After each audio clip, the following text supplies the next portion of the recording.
Strap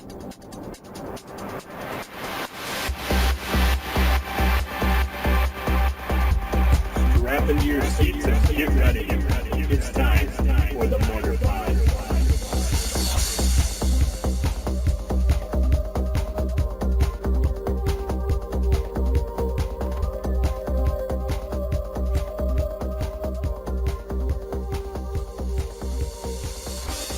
Hey, what's up? It's Alex from SeemsGoodMagic.com. Welcome to this week's episode of the Mortarpod. Once again, we're having some webcam issues. It's really frustrating for me. I wish we could have had it resolved. I had it fixed for the last podcast, and then I had to do these updates again, and then it completely has the same exact webcam issue again. So I got to run through. I got to fix it again. I'm sorry. This podcast also has no webcam. So pretty disappointed about that. I didn't realize it until after we were done again. So we recorded about an hour and a half, and then I figured it out. So kind of sucks. Sorry about that. It's brought to you by SeemsGoodMagic.com, though. If you haven't already seen my website, I'd stop out, check it out. Been putting up M14 draft videos as often as possible. It's still pre-release, so they're a little bit expensive. I'm looking forward to when it's quite a bit cheaper to play. I've met with a fair amount of success. I'm learning some lessons. We do an M14 draft at the end of this podcast, so I'm sure you'll enjoy that. We also talk about M14's impact in Standard and the Calgary Grand Prix that is actually still currently happening. You get to see some of the deck lists from that. We run through how M14 has affected Standard with some surprising results that I wasn't anticipating. So look forward to that. We talk about Theros a little bit and the challenge decks, some exciting new aspect for the pre-release events that looks like it'll be a lot of fun for buddies, play with your buddies. So I also want to guide people to go to verencamp.com, and that's VEHRENKAMP.com. Scott Verencamp designed SeemsGoodMagic.com. He did a great job, so check out his portfolio. All right, without further ado, enjoy this week's episode. I will see you guys later. They've got like a small group of people over here. Yeah, you're right. It's like this. They took this picture way too early at Calgary. It's Like, like, let's it was show like- that no one's there. Yeah, was it during the judges' meeting before they even started the event or what? I don't know. Well, we're looking at pictures on MagicTheGathering.com of the Grand Prix Calgary Day 1 coverage. And we're going to look at these. I don't know what this means, though. It says grinder winner. So they have little grinders going on all day. I think the grinders are qualifier tournaments that happen throughout the day and just fire every time they get 32 people in them. Okay. And then they only take the first place. I see. Yeah, they only take the first place person and they get the invitation or whatever to the event. Take a look at this Invitation. junk aristocrats deck, because this is really cool. So now, I mean, M14 is now going to make its way into Standard, or has made its way into Standard, so we can see how it's affected it. Some of them more obvious than others, what was going to come. But this one, from M14, we see Zathrid Necromancer, and maybe this one went under the radar a little bit for me. It did look really cool, and there was a lot of cool interactions with it, but I wasn't thinking that this might be a Tournament viable one? or even if it was tournament viable, not like a huge heavy hitter and already go in winning right away. I think it is only like legit because of humans being so important in Innistrad block, Yeah. where you have that many humans to choose from, a token production human card, like that sort of thing.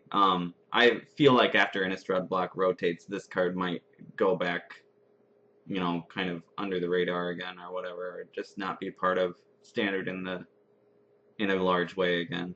But Yeah, I mean, it's possible. In this deck, we see it interacts with Gather the Townsfolk, which is pretty cool. Right? I was making sure there's no non-token if you get clauses, multiple necromancers out, you do get 2 tokens per human death. That's really impressive too. Well, especially considering they're humans. But yeah, they had to play down their non-human cards. So only 1 Archangel, 3 Blood Artists. Normally you'd play 4, 2 Virals, 4 Voice, which is, I think that just happens, But then you have Champion of the Parish, which is kind of odd in here considering they are running so many non-humans. But Champ with Gather, very Yeah. good. Champ into Cartel Aristocrat or Doom Traveler, or champs just on top of each other get out of control really fast too. So I guess I can see it, but it's a good card. I do see what you're saying. I mean, at least Zathrid Necromancer's a human too. It looks like he only did 10 non-human creatures, so that's 17 human creatures. Did 4. That's not bad. Looks like 10. And then he had the 3 gather, so it's like he has 20. Okay, humans. Okay. Yeah. And Archangel of Thune. We now see. We were just talking about how expensive this card is. Isn't that like $25, $30 or something? It's in that range, I think. Yeah. And it's 5-mana 3/4 flyer lifelink, and then whenever you gain life, put a +1/+1 counter on each creature you control. At least it has lifelink, so I kind of understand. If more than one creature dies, Blood Artist triggers separately, you know. So, yeah, so you do one for each one. Each one of those triggers like gives you a counter. They can do a cool little engine with like Aristocrat, Gather, Blood Artist, something like that. Or Doom Traveler, because you get to sack it. I'm actually a little more surprised to see Archangel at only 1, you know. Where I would think that would maybe be a better 2 of. It's no Baneslayer Angel, I'll say that. But if you have the Blood Artist and the Aristocrat, I suppose only is when that engine can go up. Or Varolz. Varolz works for it too because it has a sack outlet. That's right. So he's got multiple sack outlets, which is great with the Tragic Slips too. Yeah, I mean, Blood Artist can be a game changer too. Like in multiples especially, just gets really out of control. And in this deck, I think how insane Blood Artist is with all these sack effects potentially. Like this can get so many. If you have just like a Blood Artist, a Zathrid Necromancer, and a Gather, you've already got like 5 sack outlets. So you can already like Lava Axe them for free by just sacrificing creatures. So I feel like this deck is really amazing at probably just building a huge sacrifice amount, high number, and just be able to take them out with that. Yeah. So that's pretty cool. And yeah, 2 Zathrid Necromancers. Well, I guess you can do it in the right way, but that would also be a Lava Axe, actually. Just sacking those 2 and then the 3 zombies they created with a Blood Artist. Yeah, so Zathrid's a little bit better than I realized. I didn't think it triggered on itself, and it does. So that is pretty impressive. High Priest is actually, I think, pretty good. I had to go up against it in a standard daily, and it's a real deal in this deck with the sack outlet and getting access to plenty of creatures with like Gather and stuff like that. So that's pretty crazy. All right. Anything out of sideboard? Now we see Scavenging Ooze. I mean, this deck's even sideboarding it. So is it the end of Deathrite Shaman, or are we just standard? Are we just going to see Ooze instead? I feel like they could probably be played together even. Yeah, potentially, right? Yeah. Yeah, Scavenging Ooze. I haven't really played with it a lot. Have you played against it a lot? I mean, it was big and it made its first appearance from a Commander set, right? And uh-oh. What are you doing? Cat's being crazy over here. I mean, Doomblade's in standard again, so yeah. I'm not really worried about any of these cards necessarily. As long as you are willing to play black, you can pretty much get out of them. For really no downside at all. And, you know, I really think Ultimate Price, once Theros comes out, gets a lot better. Yeah, because that one is not going to have a lot of multicolored cards in it. They've already said it's monocolor themed, so even at the pre-release, I think you actually say which god you want to be, and that's the color. You get a full pack of, like, one pack of cards that's only that color. That's cool. Yeah. I'm digging that. That sounds fun. So I think that Scavenging Ooze, while a great card, there are some good outs to it right now if you're in black. Yeah, and like Far and Away and stuff too. Turn and Burn. Well, Turn and Burn works. Yeah, because of the counters. So, yeah. But you can burn it the turn it comes out if they have no mana out. So there is still an out to it there. Yeah, it's a pretty interesting card. I mean, it grows bigger. Originally in Legacy, when it was played there. It was just to really stop Tarmogoyf. Same thing within Modern. And now I think a lot of people are excited because Ooze is in Modern. Mhm. So, It is a good counter to Tarmogoyf. If you can't afford Tarmogoyf, at least you can pick up your Scavenging Oozes for like $20 or something a Mhm. piece, you know. do you, I don't know how much they are right now. are you but surprised to see it in a core set? Or I'm a little surprised. I'm glad that they did it though. It's not overpowered or anything. Mm-mm. There was nothing like spectacular about it even in Commander. It was just a good card, you know. But it definitely showed itself and like what it could do in Legacy. So I'm glad to see it around to be available to formats where Tarmogoyf is, you know, exists? legal. Yeah. Yeah. It's pretty interesting. I guess we'll see how it affects Modern. I think that's it for M14 in that deck. The Lifebane Zombie too. Oh yeah, actually let's talk. Yeah, good point. Out of side, Lifebane Zombie, the new 3-mana 3/1 Intimidate that lets you get a green or white creature card and exile it from their hand when you play them. 3/1 Intimidate. I like that in black. I really like the efficiency of that creature as is. 3 power for 3 mana as well as evasion. That's really efficient. Yeah. So black usually only gets that kind of efficiency at rare, and sometimes at uncommon with like Singer Vampire and stuff like that, which was originally rare. Right. I think. Well, it was uncommon, and then they made it moved rare, to rare, yeah. and then they moved it back to uncommon. They really couldn't decide on those, could they? Because they did the same thing with Sarah. I think it was because Air Elemental was there in blue, always at uncommon. So it was like one of those things where, well, this could be an uncommon, but then they were like, well, we should make them rare because they have more abilities than Air Elemental. So they had all of these three, you know, Sarah Angel, Singer, Vampire, and Air Elemental, and clearly the non-Air Elemental one were the better ones. So I think that's why they moved them to rare in like 4th edition and up until about the next core set. Was it M10 that they brought Singer Vampire back as an uncommon? Yeah, because they brought- in 10th edition, both Sarah Angel and Singer would have been at rare. I know in 10th that Sarah Angel was rare. Yeah, and it was always fine, you know, because you never wanted to see multiples in limited with like one player having multiples of them, but they're really fine at uncommon, you know, and it really allows them to push what they do with rares more. And I mean they're back in M14 now too, still at uncommon. And you get multiple in your deck of them though. It's so good. Yeah, Singer Vampire in particular is a pretty brutal card if you have more than one of them. But Sarah Angel is just ridiculous. Yeah, Vigilance. She really takes the game over one of with them her Vigilance. Like, it's pretty much game over. So Sarah Angel, always been, now at uncommon, is probably one of the best limited uncommons you can get, non-removal. So I think that's it. I'm a big fan of this Lifebane Zombie though. I think it's cool. Are green and white creatures relevant right now? Definitely. I mean, you've got Thrag. Yep. You want to, and you definitely want to exile that little bad boy. But Angel of Serenity, like, think how much of a hoser this is for the Reanimator deck, especially since it exiles. And they didn't have like Faithless Looting if they were just using Mulches and Grizzlies to get cards into their graveyard. So I think this card's very good. It's cool. Also takes out like Huntmaster. Yeah, that's a good point. It is a good card. I like Lifebane Zombie a lot, actually. I'm trying to think of other relevant white and green creatures. Well, Loxodon Smiter, if you can get it. And you're not making them discard it, so it doesn't. I have never seen that ability go off on a Loxodon Smiter. Have you? I don't think I have. And I've been playing a lot of Magic. They didn't push discard enough to make it a viable strategy. They really didn't. Yeah.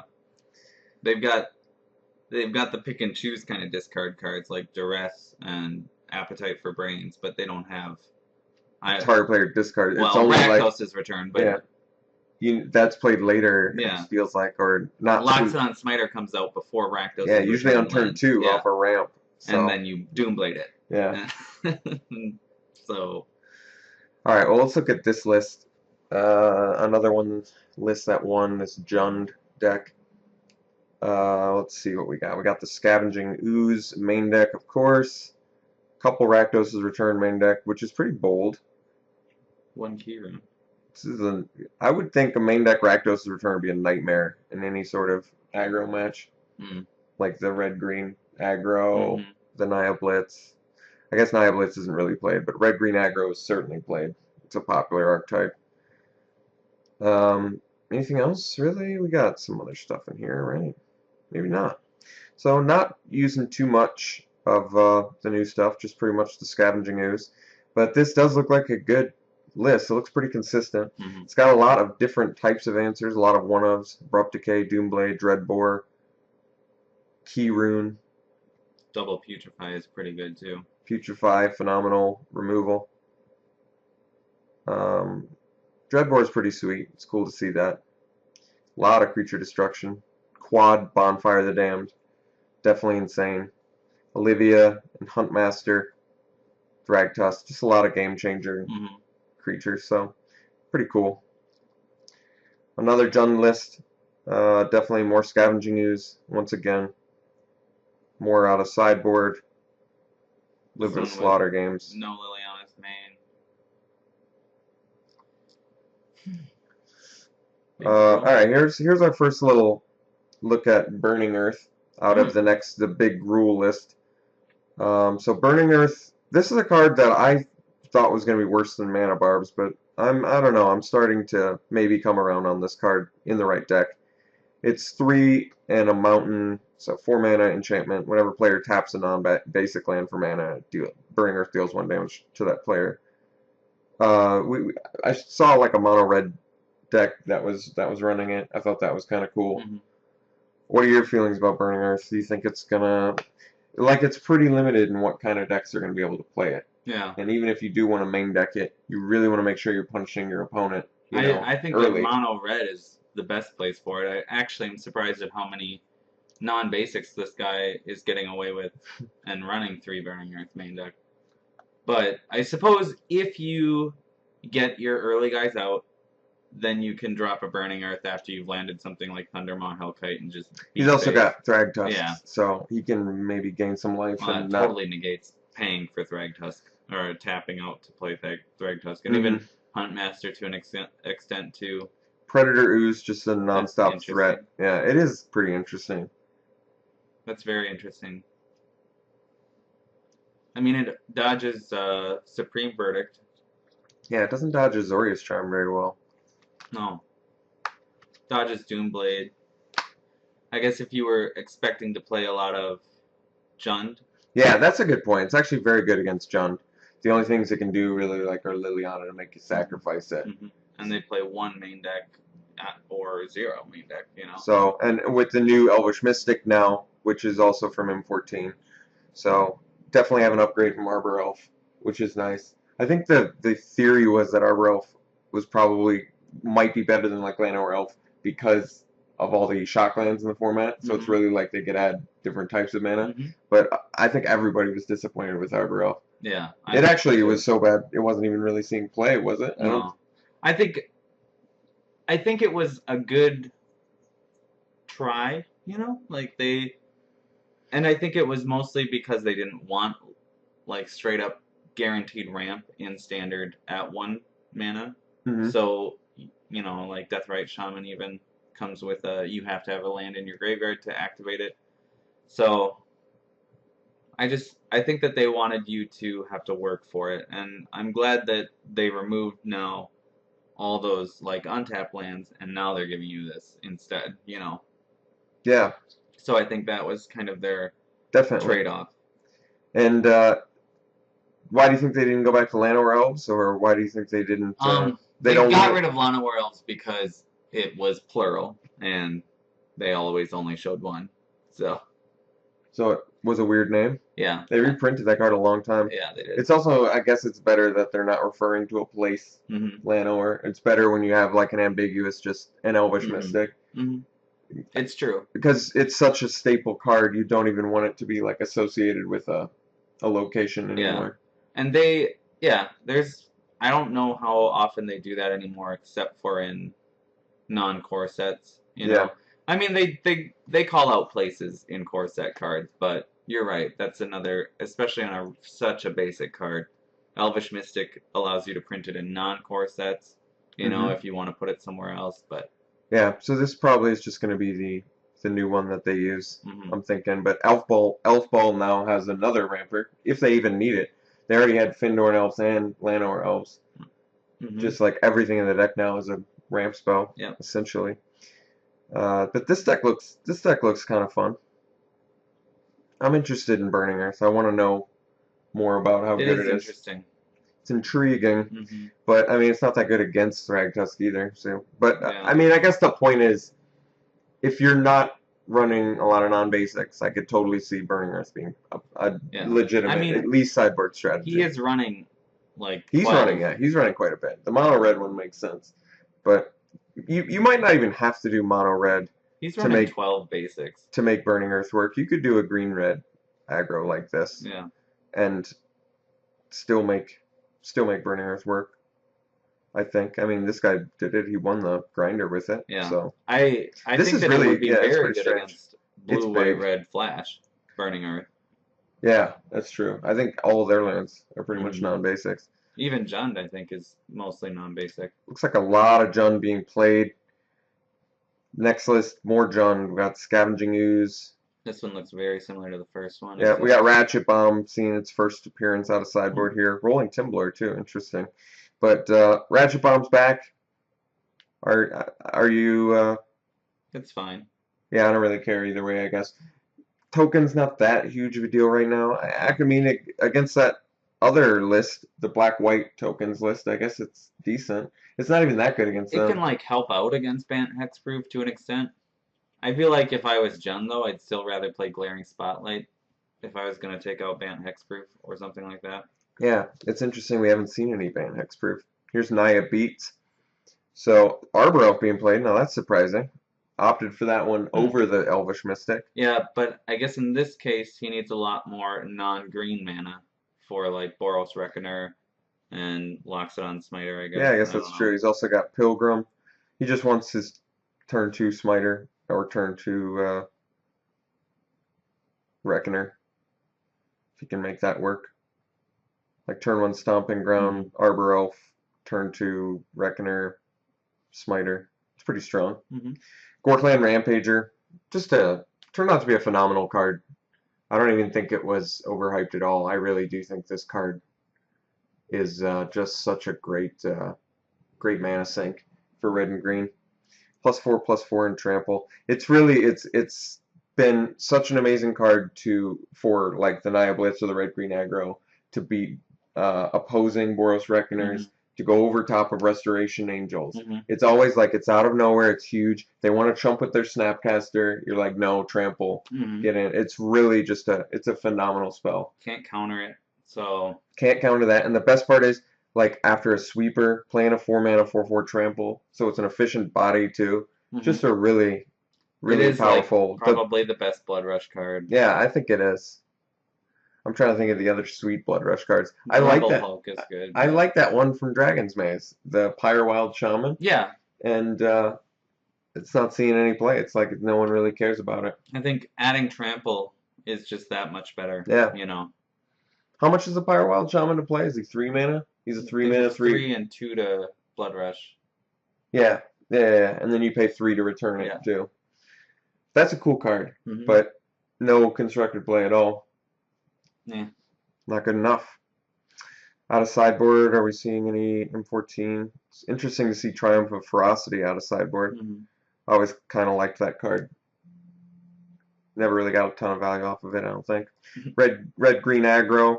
So here we see wow. Main deck Madcap skills. But do we see? No, this looks just incredibly fast.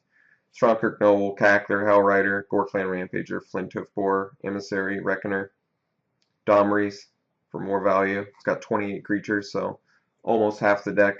It's got a 1-of Pillar, which is kind of weird, but 4 Searing Spear. 3 Madcap skills, like I said. Madcap skills, pretty insane. Really good on Noble or Cackler turn 2. Yep, just tons of damage. Really good off of a turn 2 Emissary. Like turn 1 Noble, turn 2 Emissary, Madcap, swing 4. Go to 5 power, have another beater. So, very, very aggressive. This looks fun. Out of sideboard. I like the Skull Cracks, presumably against the Thragtusk decks. The Juns, maybe. Burning Earth Interested to see it. Electrickery, that's a pretty fascinating one for like Lingering Souls and aristocrats in general, I guess. Takes out turn 1 champ, I suppose. Yeah, Electrickery would be good against me. It's a fascinating sideboard. Or I guess idea. if you had turn 1 champ and then you played turn 2 Mayor, you could, in response to the trigger, Electrickery overloaded and kill the champ that way too. Yeah. And get the Mayor. It's true. It doesn't look like the Naya Blitz is very popular anymore. Oh, It really looks like it's more, red-green. yeah, red-green aggro seems to be the go-to aggro deck. I like it. I do like it. I think it's cool. I think it's not as synergistic as the human deck tends to be, Mm-hmm. but I do think all of these cards are good on their own. I guess the Cackler's questionable to me, but I mean he plays an essential purpose in the deck, but I'm not a huge fan of Cackler. He's okay. There's a lot of times he's a really dead draw, Yeah. I feel like. And you could argue, I mean, the nice thing about the human list is even if you get an elite champ, you're running mayors, you're running Hamlet captains, you know, so you just have other means to make it good. Here we go. Got another grinder, blue, white, red, control. So we've got, what do we got? Turn and Burns, War Leader's Helix. War Leader's Helix is good. Have you gotten a chance to play that card yet? Not in Constructed? standard. Or, yeah, not in any constructed. Limited really. only. Yeah, but it's amazing there for Mhm. sure. It doesn't look like this guy has any from M14. Am I missing something? Guess not. It's just pretty much your stock flash deck. Counterflux is pretty interesting. Why do you think Counterflush is just good in the mirror match, I guess? Make sure you can counter their spell. I guess. Just guaranteed. I mean, I played Counterflux as like a 1-of before. Did you like it? It was fine, but I mean, is he playing Dissipate? Because I feel like I would play at least one Dissipate too. I don't think he is playing Dissipate, is he? Yeah. So I find it strange Just that you Syncopate. feel like the format is that it's like that necessary to play a Counterflux, especially when you will never overload it for effect. Azori's Charm, in my opinion, is still the best charm. I think it is. I think it's hard to argue that and how well it's played for the blue-white control lists. Just putting the, you know, it's funny. I didn't even realize it was blocking creature too. Yeah. The reason that because you never see it played like that. You know what I mean? It is seriously always played as putting an attacker on top. Isn't that weird? It is. I'd love to see it played on a blocking creature and have the opponent be like, huh? Yeah. Because I bet they wouldn't even realize it. If you were blue-white aggro and you had them on the ropes in that way, where you could time walk them with Azorius Charm on defense, that would be pretty crazy too. I could see like a token. I Well, played I it in my suppose tokens list. It works really well if you have like a blue-white tempo aggro deck where you're detaining them also. So their one blocker is getting removed every turn or whatever, and then you can detain a different one every turn. I don't know. It seems like it would be really good if you were that strategy. Yeah, I'd like to see how it. I guess the tokens list not very impressive right now. I had Esper tokens a long time ago because it was a cheap standard deck to make, and you know it was just like Lingering Souls, Midnight Haunting, Gather, Intangible Virtue, Favorable Winds. Actually, I don't think there was. There was no Gather. It was Midnight Haunting, Tauren's Invocation. All the flyers. Yeah, and then Favorable Winds and Intangible Virtue. The deck was actually kind of fun to play, but you could. Azorius Charm in that was always huge. It actually was, yeah, it was mostly the lifelink, but yes, the attacking or blocking creature on top of the owner's library was awesome. And also, I think I had like Augur Bolus in there to find the invocations and find the Lingering Souls. Lingering Souls still insane. Plus, you have black, so you have access to like that deck could get upgraded with like Far and Aways and other good new removal. Yeah, yeah. I should look into that. It's like a cheap deck to make too. I just remember it was a lot of fun to play. Yeah. Because Virtue is so, and Favorable Winds. I like consistently having a turn 2 pump spell for the rest of your game for your army. Like even like Sorin, I guess technically could go in that list. And I think that's actually what the token list up here was doing, right? The first one we looked at. They had one Yeah. Sorin, yeah. Okay, but still, You could only put one Sorin in that deck because you would either be using him for the pump or like getting only a 2 or 3/3 vampire because with only the intangible virtues to pump your token, Sorin is a little less impressive, you know. I actually think Soren's a pretty well-designed planeswalker. Were you surprised at how under the radar he sort of fell?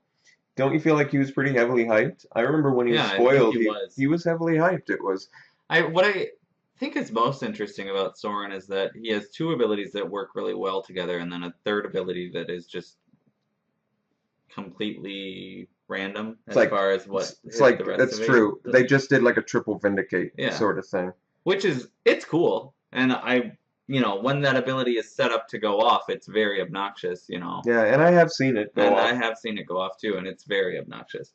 But it is just strange that like his first two basically work exclusively together. You know, like you want to put tokens out, and then you want to buff them.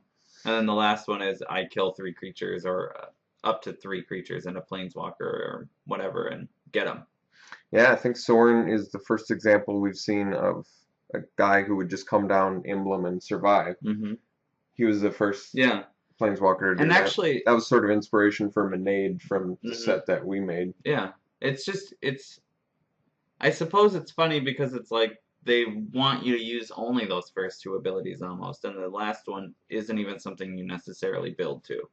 You know, Mhm. This is a planeswalker where you don't want the ultimate off every game. You don't even want to work toward it. You want the first two abilities over and over. It's true. And the lifelink vampires pay off huge Yeah, too. definitely. They can really be game changers. Mm-hmm. And it is a black vampire, though Soren is black and white.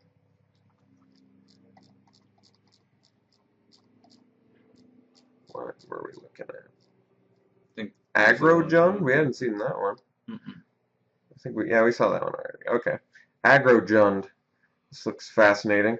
Wow, this looks color intensive.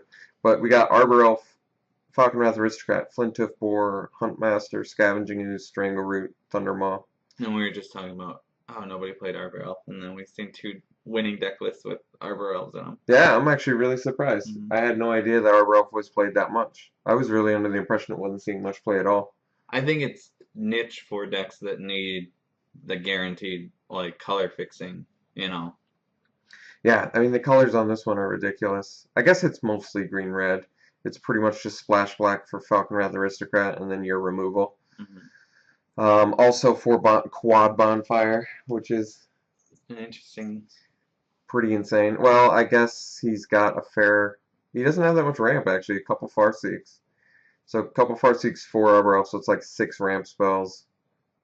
Yeah, but just playing bonfire for 3 is probably enough sometimes. It looks fun. It's a lot of hasty creatures, but it looks like it. I mean, it definitely can curve out just right. But I don't know. I'm a little unimpressed with Strangleroot. You know what I mean? Mhm. And it just looks a little underwhelming Yeah, there was a better time for it. in this list. I mean, I'm just not impressed with it in this list, I guess. Mhm. But I mean, I see the purpose obviously. Has to kill it twice. Has haste. Strangleroot's cool. And actually, Undying alongside Birthing Pod was cool for a little while too. That was really cool, yeah. Yeah, with like Geralt's Messenger and stuff Mhm. too. Like going into the Undying creature, then using the Undying creature to like fetch up Yeah. other Undying creatures or Yeah, Birthing Pod was a lot of fun when Innistrad was around with it. and it's still powerful to this day. It's in modern, still played Pod in list. modern, yeah. More blue, white, red control. Anything new in this? Doesn't look like it got super affected. And keep in mind, this is a really short standard that we're gonna have now, right? Because we're talking the combination of M13 and M14, which goes away in October. Or I is heard it was last week in September they were actually doing the release. We should look up the date because I was What, really confused. Theros? Theros release date. Oh, okay. September 21 and 22nd. Release Okay. date, September 27th is the release date. So it is the very end of September, which is a week earlier than what it normally is, actually. And that is officially when M13 is out of Mhm. standard, and Innistrad. Innistrad block. will So be we're gonna ready to lose go. Innistrad block. We're gonna lose M13, which means we're gonna go back to a small standard, my kind of environment. I Probably, like that I too. think most people like that environment. The people The that don't, working up the to people that don't like that environment are the best pilots. Yeah. The people that are really good at just piloting decks, and they really are good at like evaluating board states and possible hand combinations that'll win, stuff like that. Mhm. Those are the guys that really like the end of a standard, because Mhm. then it's like well established what all the archetypes are. They can go in with like all the Well, information they want. At the end of a standard too, you always get to play just the premier best cards. You know, you never Yeah. have to fill a hole with something that is maybe subpar or that normally wouldn't see play. Like I'm trying to think of specific cards. Maybe is Spare from Evil something that has shown up in lists at all? Because that seems like something to me that I could think be it did that kind of a little bit. It that saw kind of card it, initially, and yeah. then it like as the set begins to fill out, then that card gets pushed aside. And now we have Brave the Elements too, Yeah. which is cool. Mm-hmm. I really like that we have Brave the Elements. Mhm. It makes me want to make some sort of white weenie deck I like know. the good old days. And but it like stands up to Bonfire really well, and like allows you to push through if their deck is heavy multicolor. yeah. Brave is really good right now, in See, my opinion. but the problem is there's no Honor of the Pure, which was a Yeah, really big right. part of White Weenie. There's But the path. I mean, you've to got bravery you or can whatever, you can but- go straight humans because you've got Champ of the Parish, you have Gather. See, there's no are there like White Lords though? Not really, right? And you don't have a Hero of Bladehold, which was kind of a type effect, which is really good for the White Yeah. Weenie. You have the new M14 2-drop that's sort of like a Kismet for creatures or whatever. Yeah. Which is Imposing interesting, but Sovereign, yeah. that one's yet to prove itself as good enough. It's good in Modern against Splinter Twin combo, is what I've heard. I would think you'd want to almost just do Boros humans, Mhm. and then that still works fine with Brave the Elements. You know what I mean? Mhm. So then you can do like Oh, you can maybe even play you can- Daring Skyjack. you can do Halberdier, you can do Skyjack. So you've got the 2-drop 3-power guys. Just land a couple of them, get in a couple shots, I'm good with Champ. and too, then just you do your Brave. You have your Boros charm too, so that way you can still nuke them or have double the protection alongside your Brave the Elements. Mhm. Because Brave the Elements was not only protection, but it was so versatile for like, oh, how much what's your life total? Yeah. Okay, well, pro green, get in for Yeah, 12 exactly. or whatever. So, there are like a lot of those decks though are running creatures of multiple colors, so I could see it being maybe not as good as it used to be. I don't actually know yet. I think the problem is there's not a ton of good white creatures Mhm. in standard. We can take a look because I'm kind of curious now. All the good white. It's pretty much you want to be white humans though. I mean, you could do Reckoner too. It does gain the protection. You know what I mean? It's like one of the few cards you actually want to not have protection, so it can take some damage. I guess. No, but if you just want to get it through Yeah. too. But you're right. I mean, that's a good point. I think you might not want to go down the human route actually, unless there's.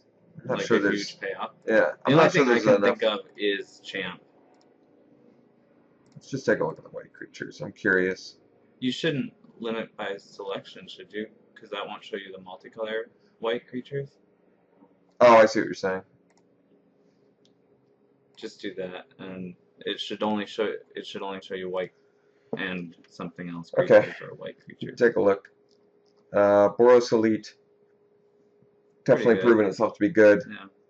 Yeah. Champ of the Parish, Yeah, Doom it's really Traveler, Militant. That's a cool one. Mhm. Actually, I like Militant now, especially against that stupid Flash deck. Mhm. Get rid of their Azorius Charms. Get rid Mhm. of their... And then I say, if they Azorius Charm your Dryad Militant, does it exile it or not? No, Okay.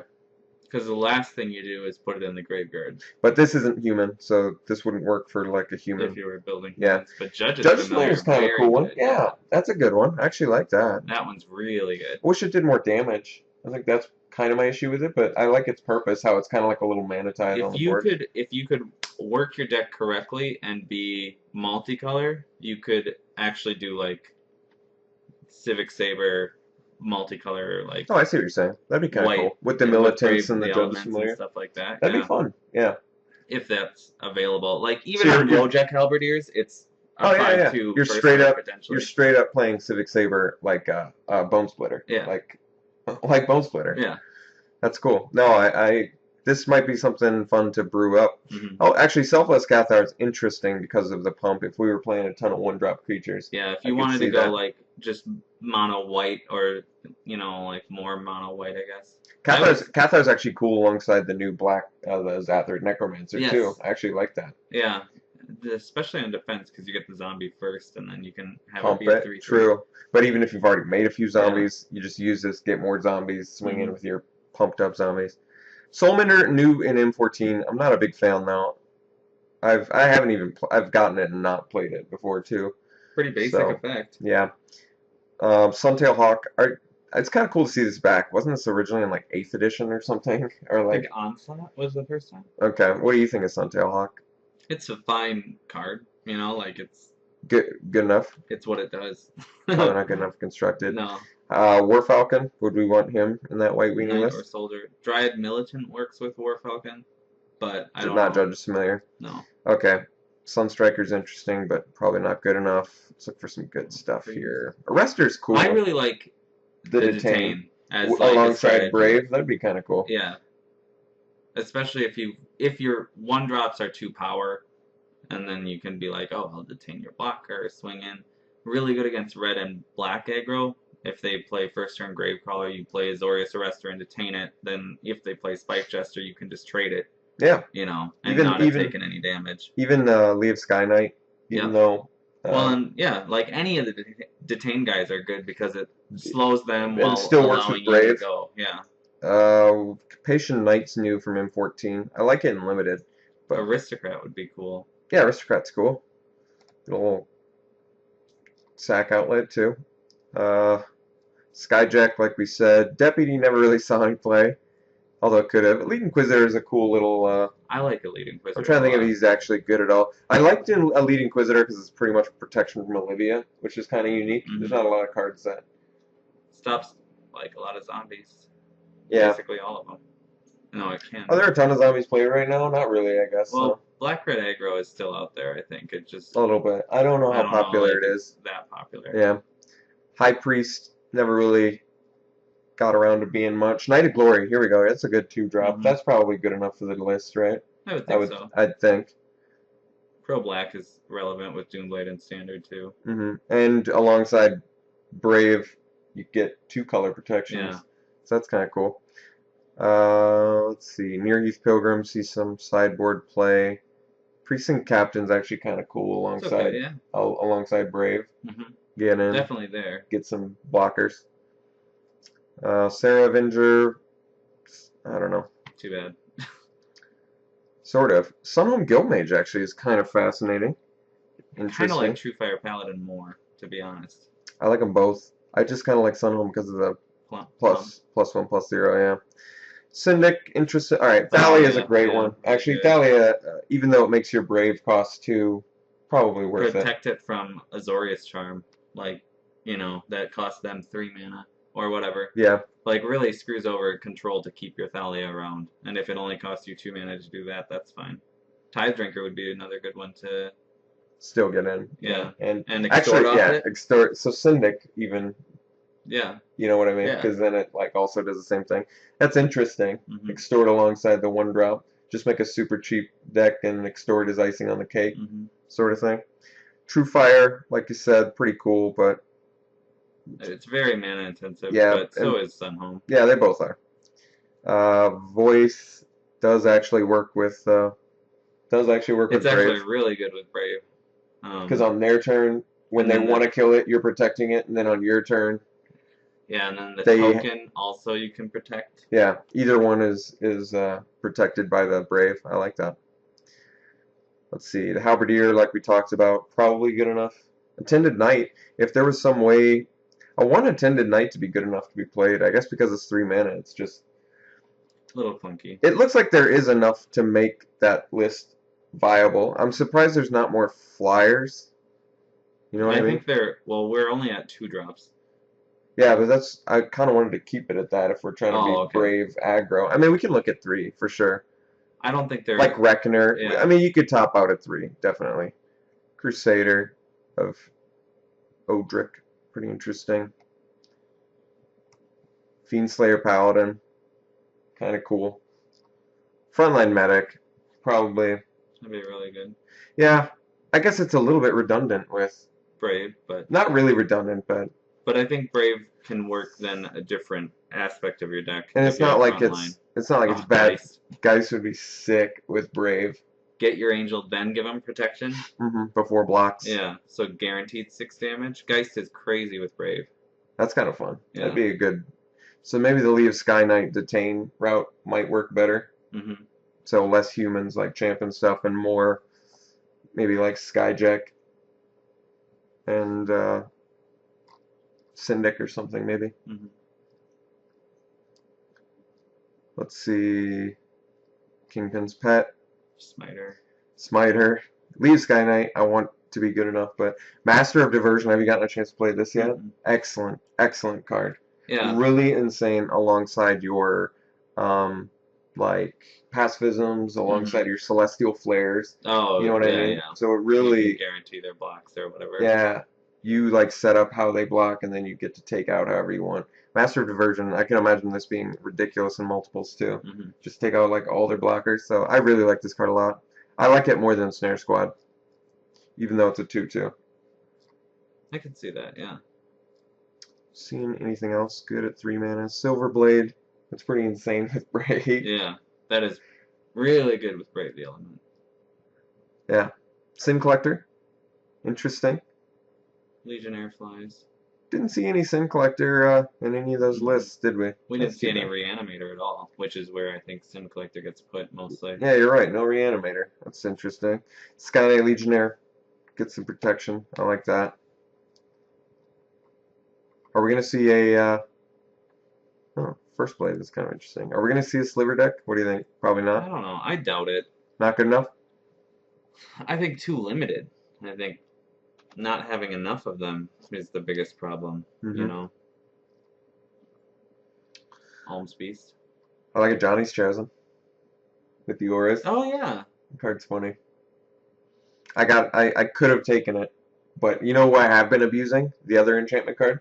That 4 mana 2/3 in black. The black one. Dude, oh my god, that card is there awesome. a blue card that's That like affects cares auras? about enchantments? I don't know. Not sure. Angel of Jubilation, by the way. That's kind of interesting with Brave.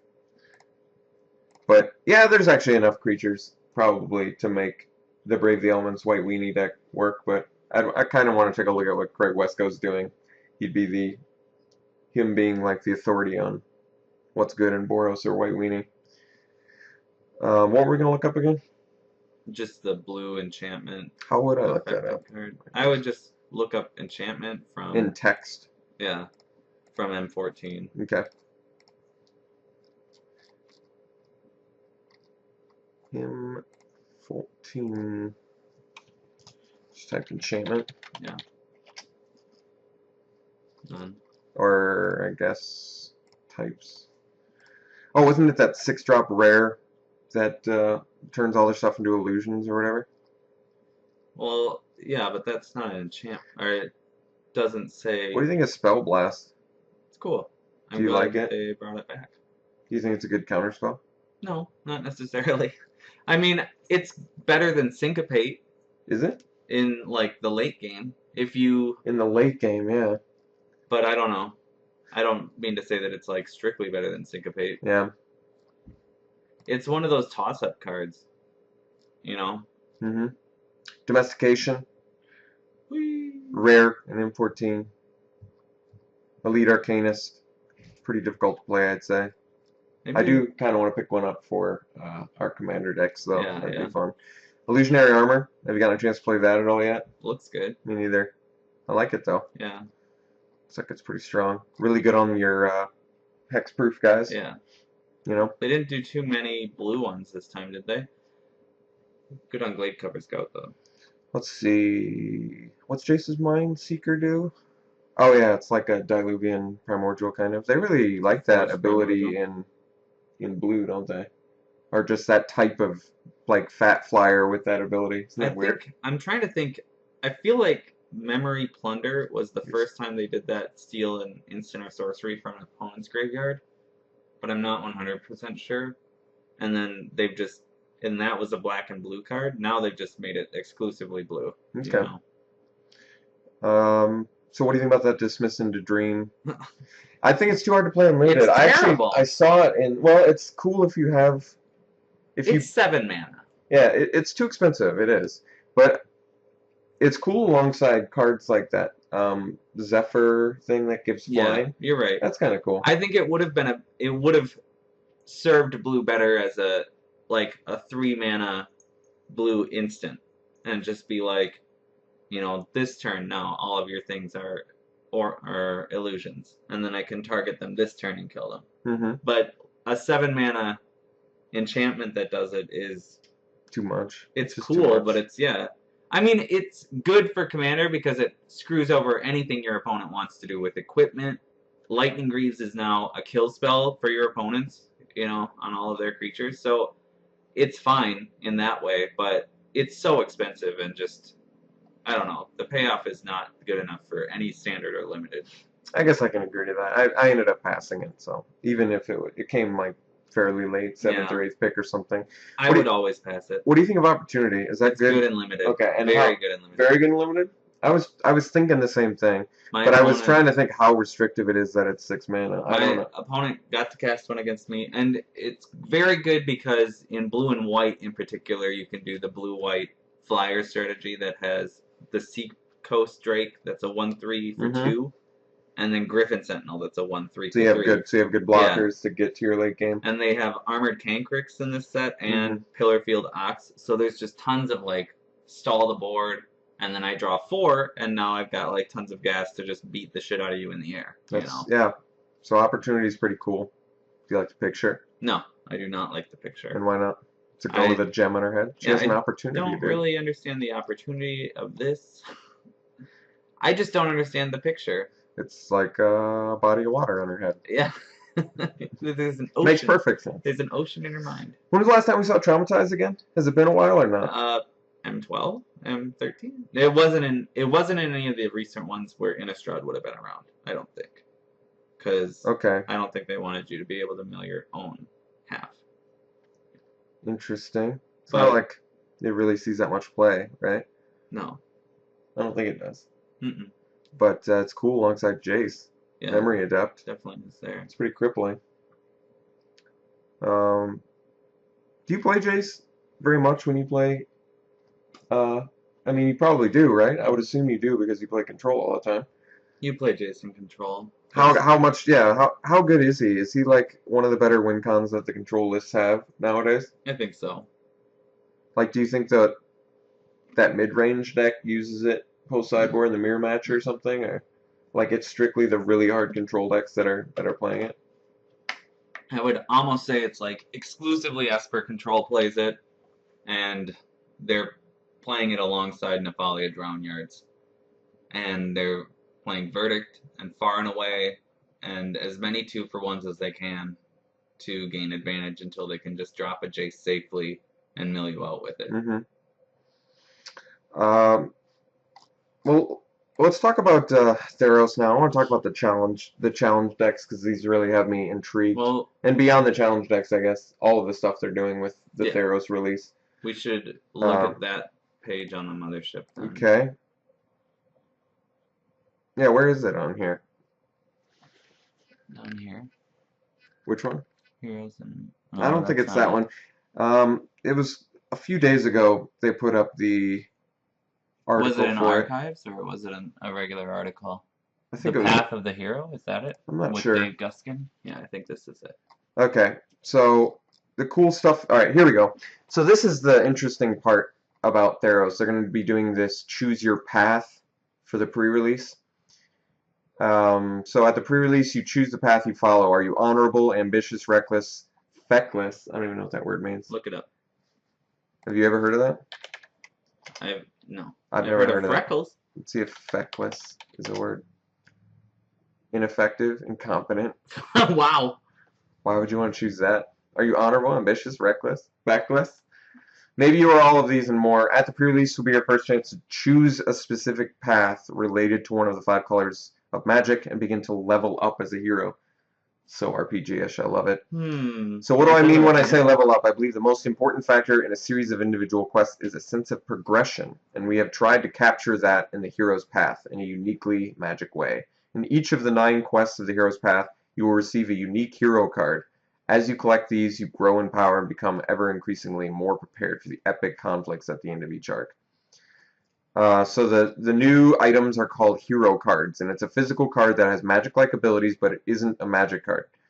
Hero cards are not for use at the pre-release. You collect them to prepare for the battle at the end of the set's Hero's Path arc.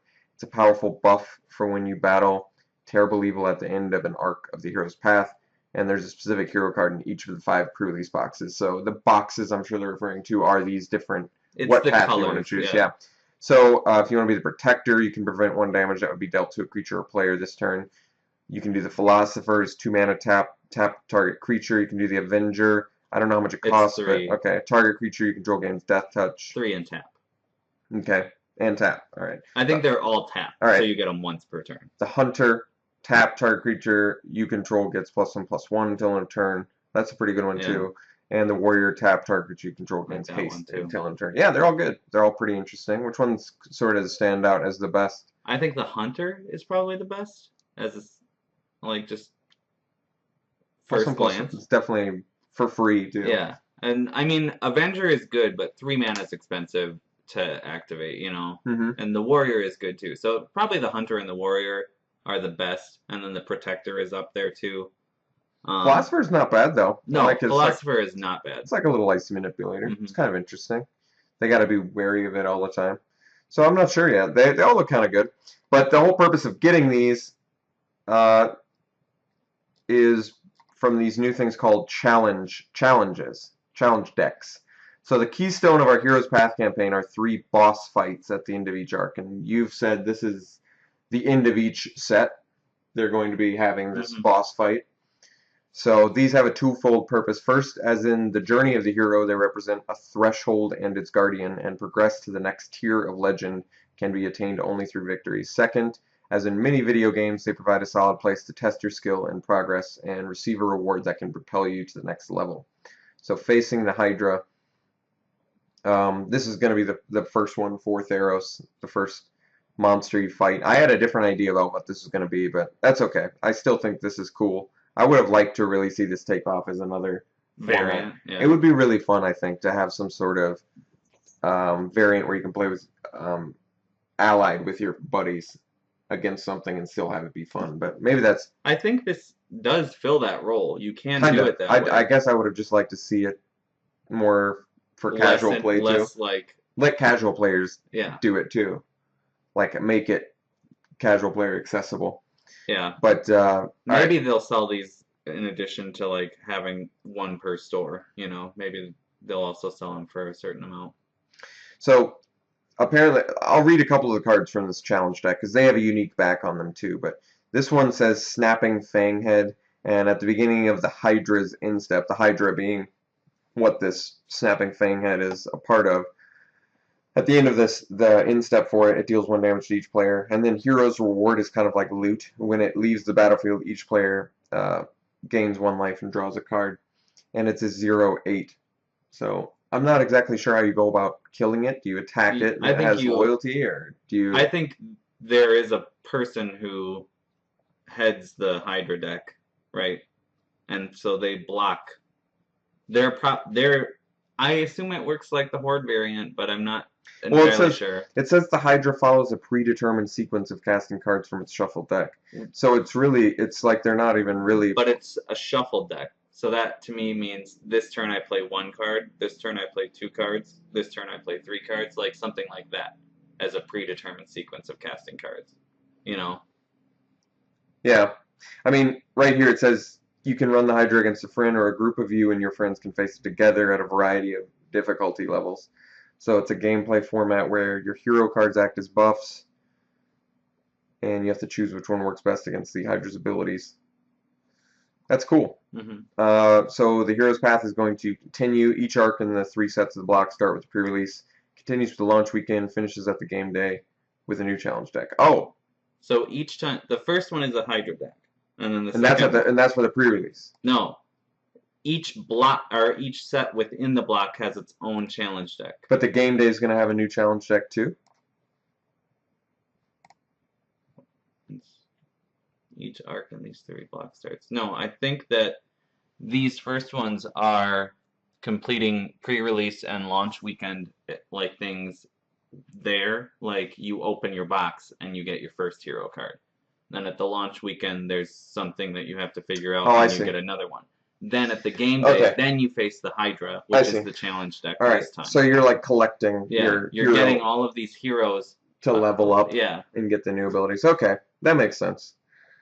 So a listing of all heroes of Theros who completed all 9 quests in the Hall of Heroes. Oh, so you can get, if you go through it all, you can get there. Don't worry, there's a special physical reward for completing the last quest as well. So even if you join in late, you'll be able to partake in this legendary adventure. I wonder what the special. What do you think the special physical reward is? I don't know. It's kind of cool. So hope you enjoy these activities, light, flavorful, additional things to do as you play Magic with Theros. Interesting. That looks like fun. Mm-hmm. Looks like a lot of fun. I'd really like to brainstorm some sort of way that this could be a format to take off for casual players. That'd be a lot of fun. The other card was Swallow the Hero Whole. And this is a sorcery in the challenge deck. Each player exiles a creature he or she controls. Until the Hydra's next turn, when a head leaves the battlefield, return the exiled cards to the battlefield under their owner's control. So it's kind of cool flavorfully eating. They're still like creatures in the mouth at that time, and then if you can destroy the head, you and can these actually save them. These are the only cards we've seen from it so far. So who knows how many challenge deck cards they have. I think there's different variants on the heads. Like Snapping Fang head, there might be other heads, you know, like who knows what. But it sounds fun. Yeah, it does. I like that they're this unique elite creature status. It's very WoW-esque, you know, because they have like elite creatures in that game too. And it's kind of a cool picture on the back too. Do they really look like that? Yeah, I think that's the card. Like because they're not Magic cards. Yeah, they're just. They look like and work within the Magic card realm or whatever. The universe. Yeah, so it's pretty cool. Yeah, the Hydra deck clearly has no mana, you know, because that sorcery has no mana cost. So it just makes me think it works almost exactly like the Horde variant did. I'm digging it. I'm loving it. Well, I mean, we don't have to do a super long podcast today. I just sort of wanted to talk about how M14 impacted, constructed, and how exciting Theros is going to be.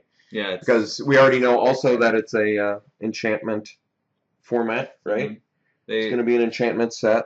Forget how they described it, but it sounded like enchantments were going to be pretty important to playing even in Standard, too. So cool.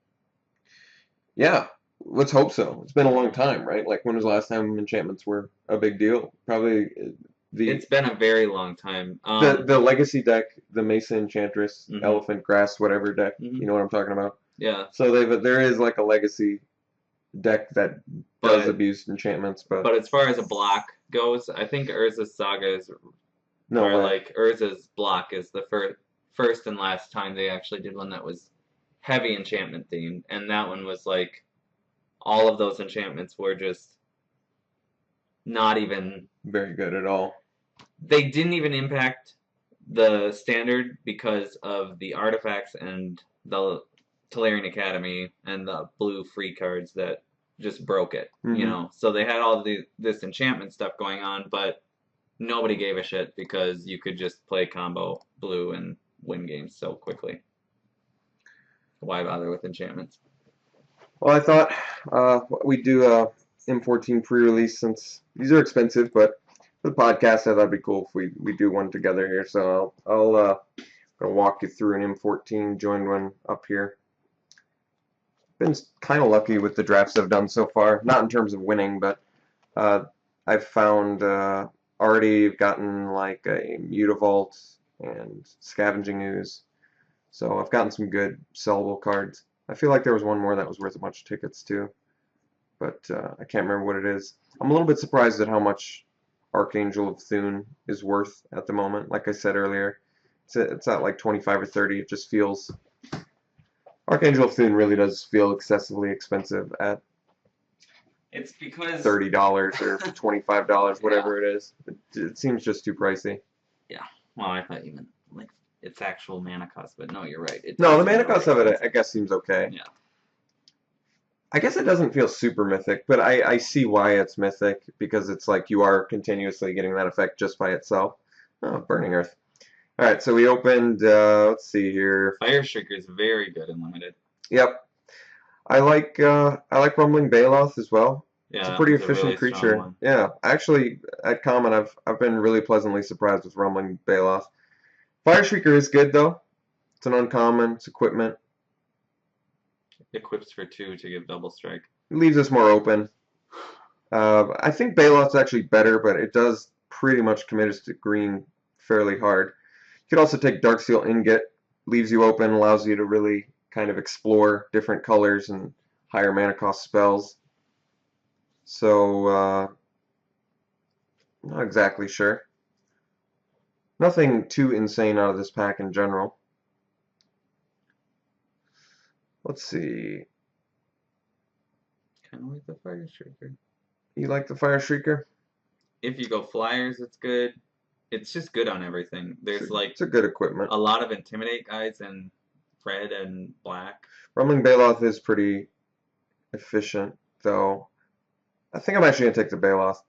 Might seem strange, but Double Rumbling Baloth pack. yeah, that's kind of strange. Yeah. But there's also Recluse and Elvish Mystic in here. Oh, now I'm like curious what I like more, the Mystic or the Recluse. I guess the Recluse. It's a little more versatile in what it can take out. I do like Mystic a lot. I'm a big fan of Mystic. Especially with the Baloths in the deck. Just a good ramp strategy. I think I'm going to take the Recluse. There's also Chandra's Phoenix in here, and Windstorm, which is kind of cool. But I really like the Recluse a lot. You know what I mean? Mm-hmm. It just offers you so much time. It offers you time. You know what I mean? It locks down so many different things. It's a great, like, troll hide target. Yeah. Stuff like that. I've always liked Deadly Recluse. It's a very popular card. Okay, Glade Cover Scout's actually decent, but we might want the Troll Hide first. I do like Troll Hide a lot. Like I just said, sick on Deadly Recluse. It's definitely sick on Rumbling Baloth as well. There's also Shock. Shock is very good. Yep, it's removal. I like Regathan Firecat. I like the Glade Cover Scout in some sort of aura deck. But, so for me, it's either Troll Hide or Shock. Shock's definitely a better card, but it's going to put us in green-red sort of early. That might not be a big deal. Yeah, I guess I could get on board Shock. Hope to see some Chandra's Outrages, too. There's also Flames of the Firebrand at Uncommon. Yeah, there were lots more, of good red yeah, removal spells. more than I realized. It's kind of weird to see Shock again, just because it's underwhelming. You know what I mean? It is, but it's good. And Yeah, with the when they Slivers don't- being in this format. When they just don't want to go to Lightning Bolt territory. Alright, so now there's Volcanic Geyser, which is probably just a pick out of this next pack. There's also Mark of the Vampire, which is good. Dark Prophecy, kind of interesting. Yeah, it's okay. Triple Yeah, black star. Corpse Hauler, Cyclops Tyrant. Barrage of Expendables is pretty good with the Active Treason. Mm-hmm. I like Volcanic Geyser here, though. It's a good burn spell. It's a little bit overcosted, I know, but it can do some work. Alright, Outrage. now I think we just want the Outrage. There's also Giant Spider in here, which is very good for us. Another Volcanic Geyser, Academy Raider, which I like a lot, but yeah, we're just going to slam the Outrage. I very much like Giant Spider. There's some really good green creatures in this format. Mm-hmm. Marauding Maulhorn is pretty very good. Yep, there's also Ranger's Guile in here. And actually, Marauding Maulhorn is best in this deck because it has the interaction with Advocate of the Beast, which is a green creature, so... And I'd rather just cut the red. Anyway. Giant Growth, really powerful spell. It's also Ground Shaker Sliver, but it's a little too expensive. And there's Active Treason, which is also good, but I think we're going to slam a Giant Growth. Big fan. Very, very strong trick. It's kind of funny, actually. We talked about this before, but Giant Growth and Ancestral Recall are like the original, the only two real playable ones, I think. No, Dark Ritual, Dark Ritual. too. And Lightning Bolt, dude. Healing Salve is the worst. Oh, yeah, yeah. And the only one that's... Well, then, in that case, that cycle will turn out really well. I Yeah, would say. it did. They did. Considering it was one of the original Yeah. cycles. It was just a matter of Ancestral Recall being way too bonkers. Yeah. We're going to take Academy Raider here, which I actually like a lot. I've been pleasantly surprised with Academy Raider. Mhm. So I'm happy to pick him. Thunderstrike is good. Lava Axe is actually pretty good too. I don't have problems with Lava Axe. Thunderstrike's a better trick, so I could see the argument for works that. well with Recluse too. Yeah, it does. Getting the first strike, Death Touch. It's a good point. That could be the last trick we have to pick up too. All right, I do like Lava Axe a lot too. All right, Lightning Talons. Lightning Talons is so stupid. It is very strong. Do we want it over the second Academy Raider? I think if Academy Raiders have come this late, I guess Lightning Talons go late too. They both go late. Pick up the I mean, if I wanted the diversity, I would take the maybe you Lightning take the- Talons. Maybe you just take the Windstorm. Really? Well, we're passing blue and white. I think I'm actually gonna take the second Raider. Actually, I don't know why. People have already commented I might be overvaluing these, but I think they might be undervaluing these. I think these really serve a good purpose in red. Doubling as something that you can put buff spells on, and something that's, you know, kind of recycling the garbage out of your hand. It's good with Trollhide or Lightning Talons. Yeah. I like the path we're going down already. All the cards we have so far are very good. I'm not unhappy with any of these. It does look like we're a little bit low on the green. Yeah. But I think we'll I would have see. picked up the Windstorm there though, because Flyers We is may- such a legit strategy. We may not be able to make green work. I'm not gonna. We only have 3 picks deep on it. I don't have to marry it. Regaith Firecat tabling is an excellent sign for red, though. Really strong card. The first deck I built was a Regaith and Firecat Trained Condor deck. It was a lot of fun. Yeah. I did one turn where it was equip Regaith and Firecat with Fire Shrieker, attack with Trained Condor, and get in for 10 damage. Yeah, that's pretty good. Firecat's very good. I really like this card a lot. It's significantly better than Lightning Elemental. You know what I mean? Mm-hmm. 3 mana is a world of difference from 4. And even without the haste, it doesn't matter. Same turn anyway. We We can take the Tyrant. It is a 6-drop. There's also Barrage. I might want to pick up one of these just in case we get some active treasons. Could be really good. They might just be good in general. Yeah. They're good anti-removal. Like if they cast Liturgy of Blood, it's nice to be able to like, no, counter that and deal 1 to your guy. Mm-hmm. I think this might actually be playable. It's uncommon too. Oh, I took too long. What'd you take? Well, it gave me the Tyrant, so okay. gave me something playable. The only other pick. But yeah, I probably wanted the Barrage of Expendables. I might not have even ended up playing it, but I do think it's probably a playable card. Or a third Academy Raider. I think if Raiders are going that late, I'd rather have the Barrage. Are we even going to play it? Maybe. It's possible. You can probably pick up another Academy Raider still, you know. Yeah. This is only pack 1, and I'm pretty pleased. We ended up with 13 pretty solid picks. Our last 2 red cards we picked up are a little bit subpar, but What do you expect? Tyrant's probably still playable. He is very expensive, but at least he's got evasion. He doesn't block much, but No. or like they probably wouldn't attack in. It's a if weird he could block with disability those, they gave him. I'm actually surprised they gave him a disability. 6-mana 3/4 Intimidate would have been good enough, even in core set, in my opinion. You know what I mean? I guess they just wanted you to attack with him, and that's it.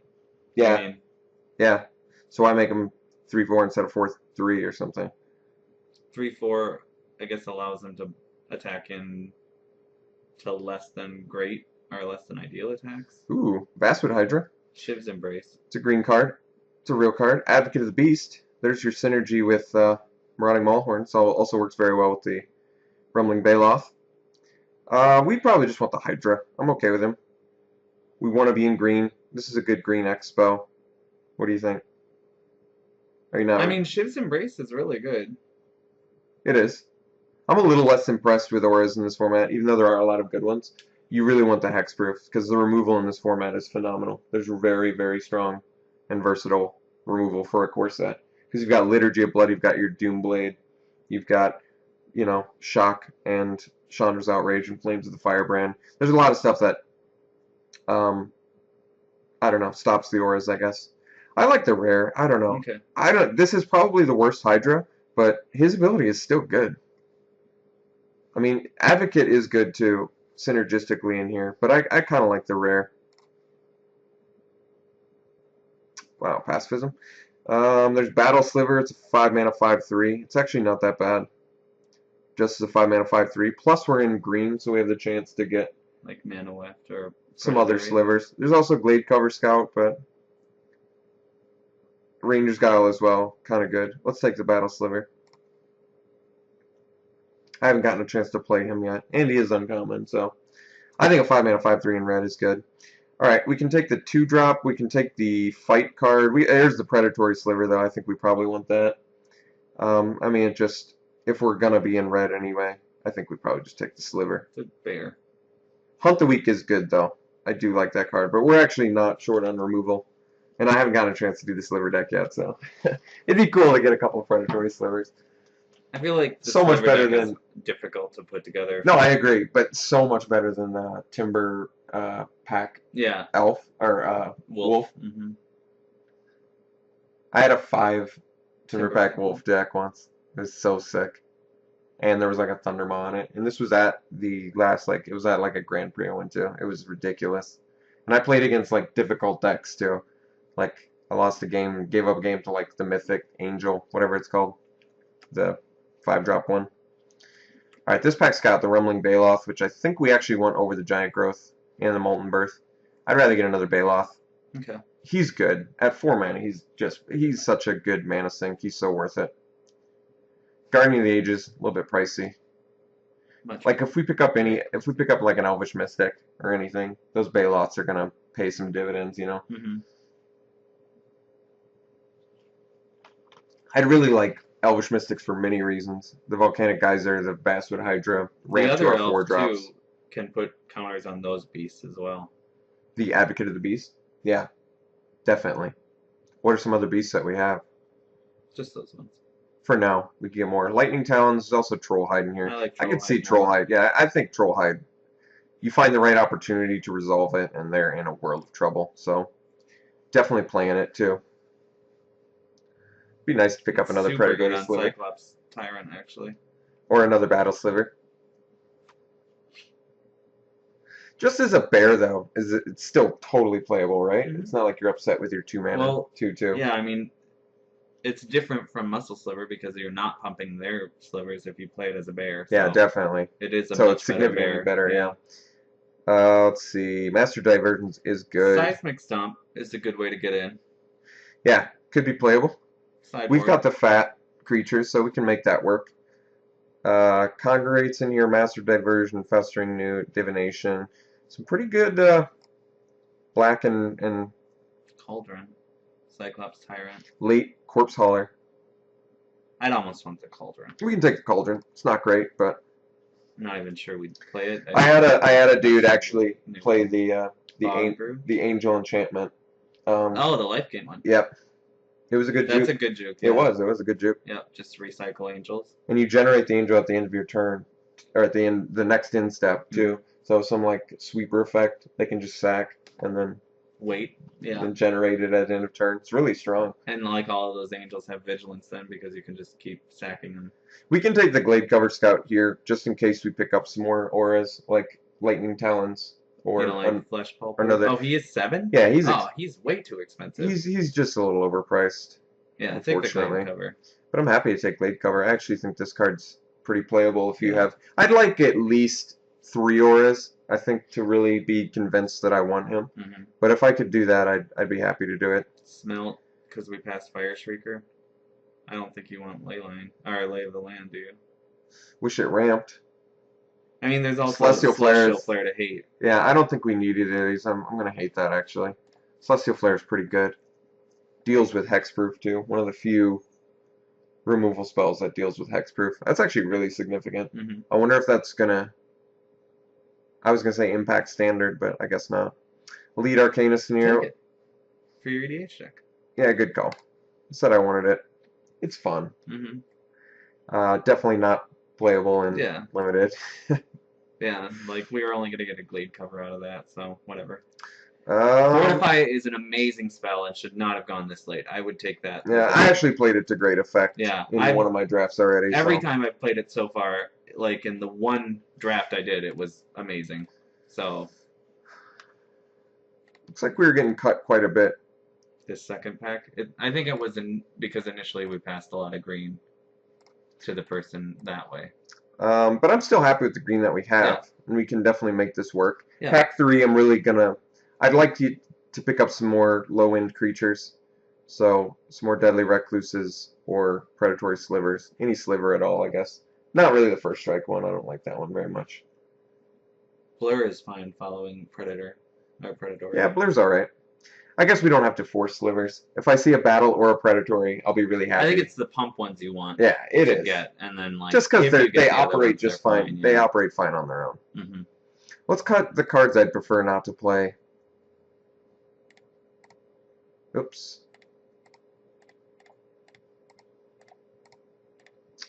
Yeah, I don't think we want the Expendables main deck necessarily.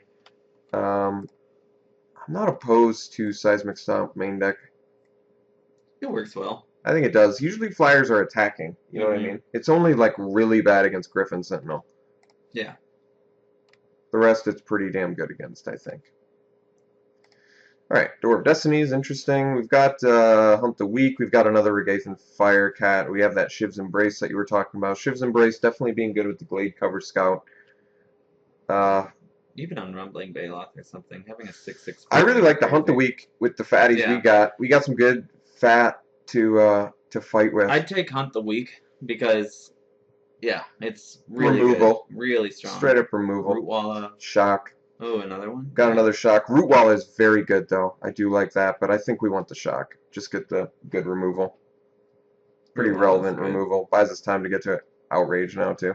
Mystic. Woodborne Behemoth, very good. Mystic, very good. I think Outrage is just the best, though. Oh, okay. We are looking a little bit clunky, but... We don't have a lot of creatures, and we have 2 shocks, Thunderstrike, a Giant Growth, Trollhide. I think we're just going to bank on... Because there's a chance that Rootwalla tables or Woodborne Behemoth tables, too. Okay. Like, we can... I think we want to be... We just want to clean up on this removal.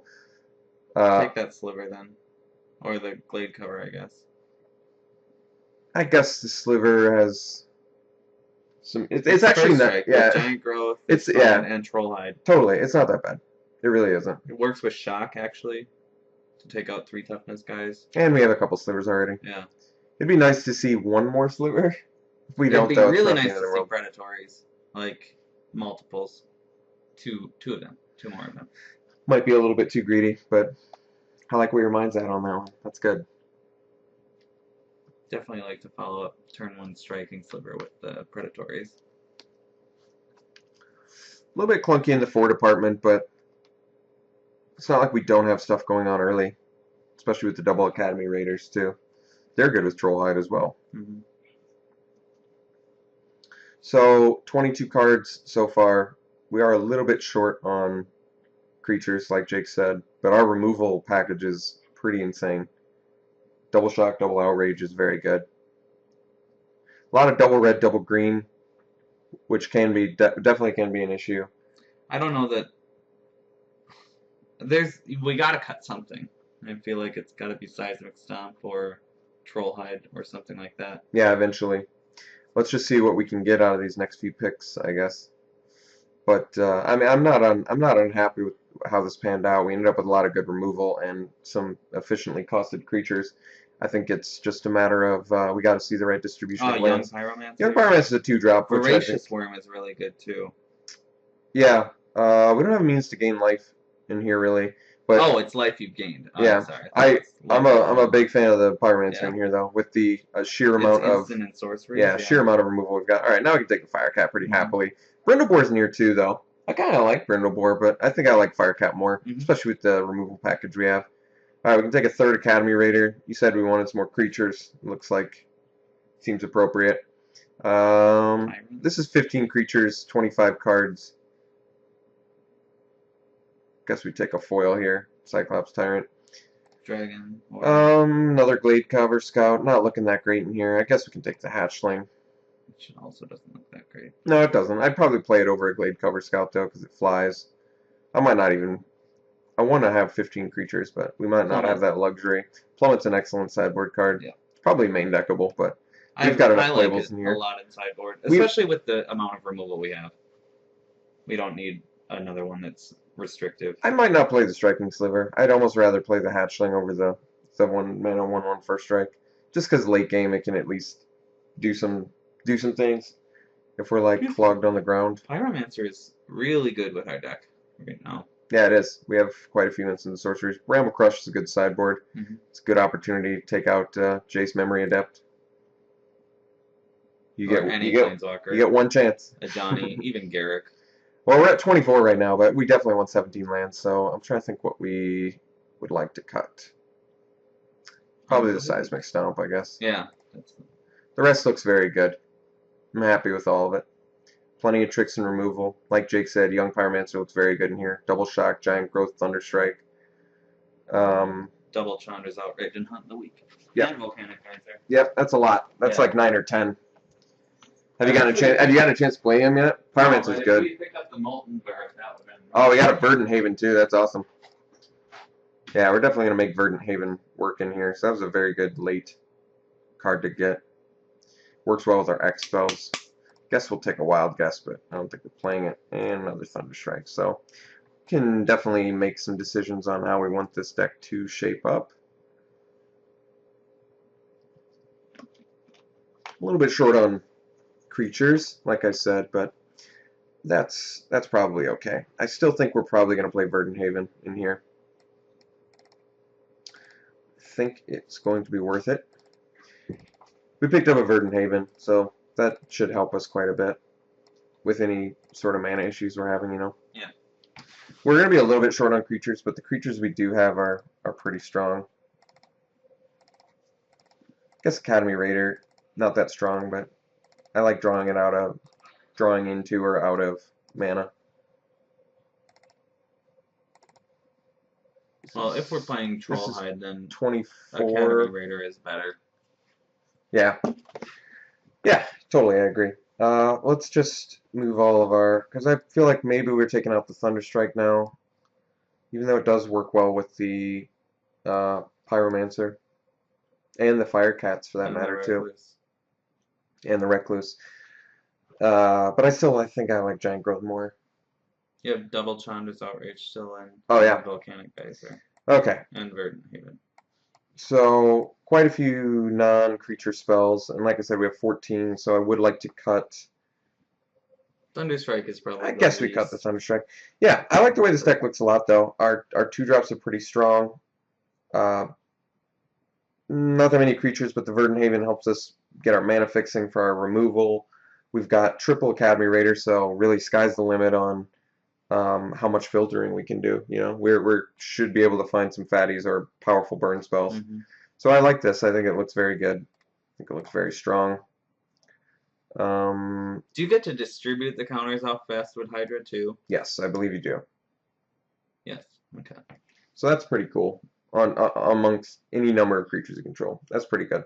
Alright, so let me just, for the audio listeners, I'll just do a quick read through of what the deck turned out to be. I think we're just going to do 9-8.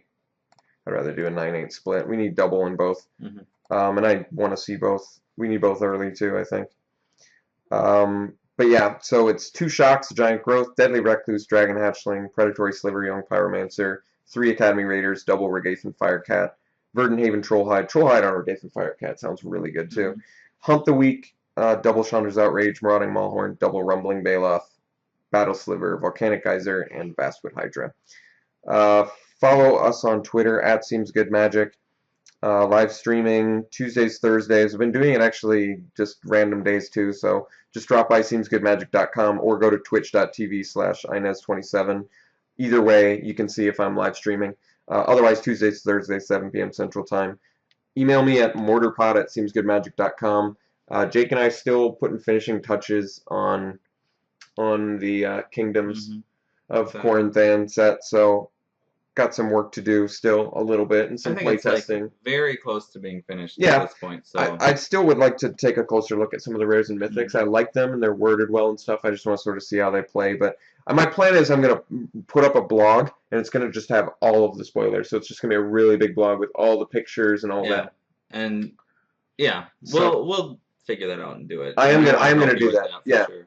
So I'm going to have to talk to Jake and just make sure that we're all clear on what we want. But I'd love to hear comments. When I put up that blog, I'd really love to hear comments on what you guys think of the set that we created overall. It's going to take a while because there's like 200 however many cards. Yeah, I think it ended up being like an even 250, because I had miscounted a couple of the commons in blue and green, and we were short, so I ended up having to do a couple last minute changes to get a couple more commons in. But I think it's squared away yeah. now, and I'm still really happy with how it looks. So yeah, look forward to that. I'm going to write that blog pretty soon. But if you want to watch these matches for this deck, it's going to be at SeemsGoodMagic.com. All right, I'll see you guys later.